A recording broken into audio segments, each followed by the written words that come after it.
আপনি হয়তো আপনার সারা জীবনের কষ্টার্জিত জমানো টাকা, পেনশনের অর্থ কিংবা সন্তানের ভবিষ্যতের জন্য তিল তিল করে জমানো সঞ্চয় কোনো একটি ব্যাংকে এই ভেবে রেখেছেন যে টাকাটা সেখানে অন্তত নিরাপদে থাকবে।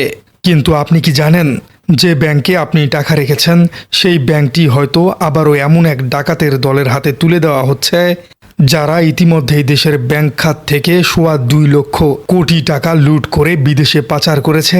বাংলাদেশে শুধু আবেগ দিয়ে এসালাম গ্রুপ চলে, আর কোনো কিছু চলে না। এবং এই এসালাম গ্রুপের জন্য যারা আপনার পকেটে টাকা লুপাট করেছে, ব্যাংকগুলোকে দেউলিয়া করেছে, জনগণ ক্ষুদ্র ক্ষুদ্র নিজেদের ডিপিএস ব্যাংকগুলোতে রেখেছিল ট্রাস্ট করে, সেগুলো নিজেদের টাকা তারা মনে করে বিদেশে লুটতরাজ করেছে, সিঙ্গাপুরে নিয়ে গিয়েছিল বিভিন্ন দেশে। সেই এসালাম গ্রুপকে কখন আইনের হ্যাঁ দর্শক, আমরা আজ কথা বলছি দেশের আর্থিক খাতের সবচেয়ে বড় মাফিয়া, আলোচিত ও বিতর্কিত নাম এসালম গ্রুপ এবং সদ্য পাশ হওয়া ব্যাংক রেজুলেশন আইন 2026 নিয়ে। পাশ করা হোক। যারা এই প্রস্তাবের পক্ষে আছেন তারা হ্যাঁ বলুন। অর্থাৎ আবারও দেশের সেই লুট করা ব্যাংকগুলো চলে যাচ্ছে সেই মাফিয়াদের হাতেই। আর সব থেকে বড় রিস্কের ব্যাপার হচ্ছে আপনাদের সেখানে জমানো টাকা কিভাবে আইনের ফাঁক গলে এই ব্যাংক ডাকাতরা আবারও রাজার হালে তাদের পুরনো সাম্রাজ্যে ফিরে আসছে। শেখ হাসিনার আমলে ব্যাংক লুটের আসল চিত্রটা কত বড় ভয়ঙ্কর ছিল। আর সবচেয়ে বড় প্রশ্ন, এস আলম গ্রুপ যদি সত্যি ব্যাংকগুলোর নিয়ন্ত্রণ ফিরে পায় তাহলে সাধারণ মানুষের আমানত বা আপনার জমানো টাকা কি আর নিরাপদে থাকবে, নাকি আবারও তা লুটেদের পকেটে চলে যাবে? এই পুরো ষড়যন্ত্রের পেছনের আসল কারিগর আসলে কারা? আজ আমরা এই বিষয়গুলো একেবারে চুলচেরা বিশ্লেষণ করব।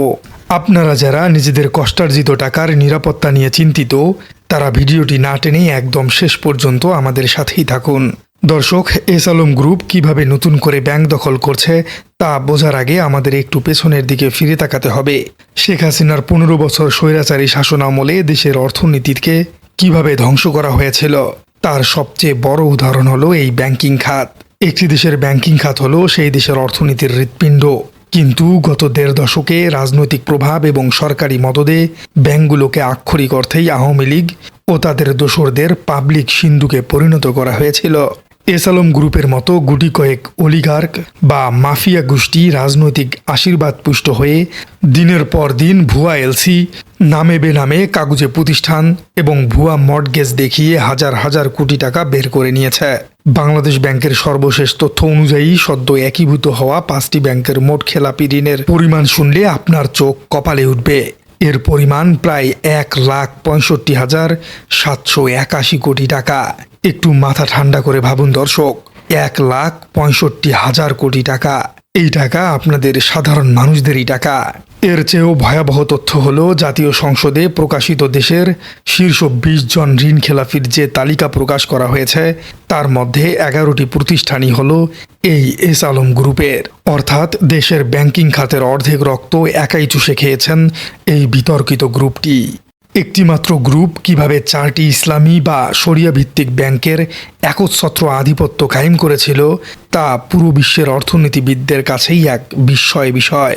কিন্তু জুলাই অভ্যুত্থানের পর যখন মানুষ ভেবেছিল যে এই লুটেরারদের বিচার হবে, তাদের সম্পদ বাজেয়াপ্ত করে জনগণের টাকা ফেরত আনা হবে, ঠিক তখনই জাতি দেখল এক নতুন ভেলকিবাজি।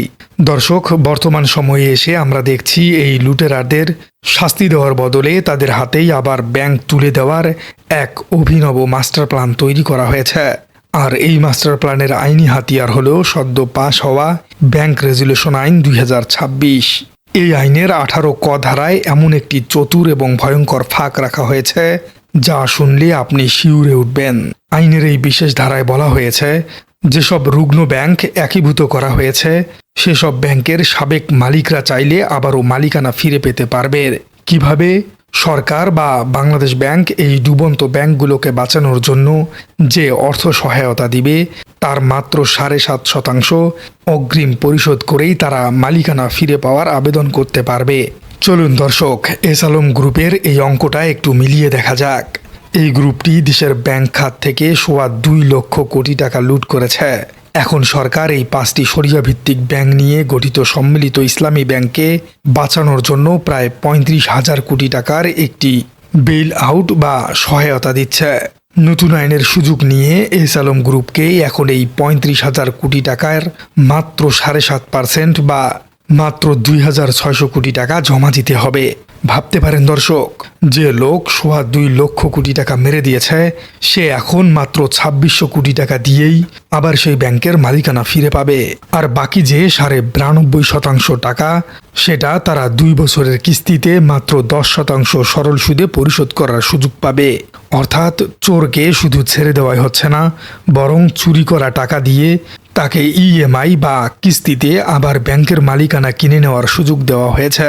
একেই বলে চোরের মায়ের বড় গলা আর ডাকাতের হাতে চাবির ছড়া। সরকারের ভেতরে বা বাইরে থাকা এই অদৃশ্য সিন্ডিকেটের কারসাজি নিয়ে এরই মধ্যে রাজনৈতিক এবং অর্থনৈতিক অঙ্গনে তীব্র ক্ষোভের সৃষ্টি হয়েছে। তরুণ প্রজন্মের লড়াকু রাজনৈতিক দল ন্যাশনাল সিটিজেন পার্টি বা এনসিপির অন্যতম নেতা আসিফ মাহমুদ এ বিষয়ে অত্যন্ত শক্ত অবস্থান নিয়েছেন। তিনি তার ভেরিফাইড ফেসবুক পেজে এক বিস্ফোরক স্ট্যাটাস দিয়ে লিখেছেন, ব্যাংক ডাকাত এস আলমকে সরকারের 35,000 কোটি টাকা সহ 4টি ব্যাংক ফেরত দেওয়া হচ্ছে। কে দিচ্ছে আমি জানি না। আসিফ মাহমুদের এই মন্তব্যটি কিন্তু শুধু একটি ফেসবুক পোস্ট নয়, এটি দেশের ভেতরের চলমান এবং ভয়াবহ ষড়যন্ত্রের একটি ইঙ্গিত।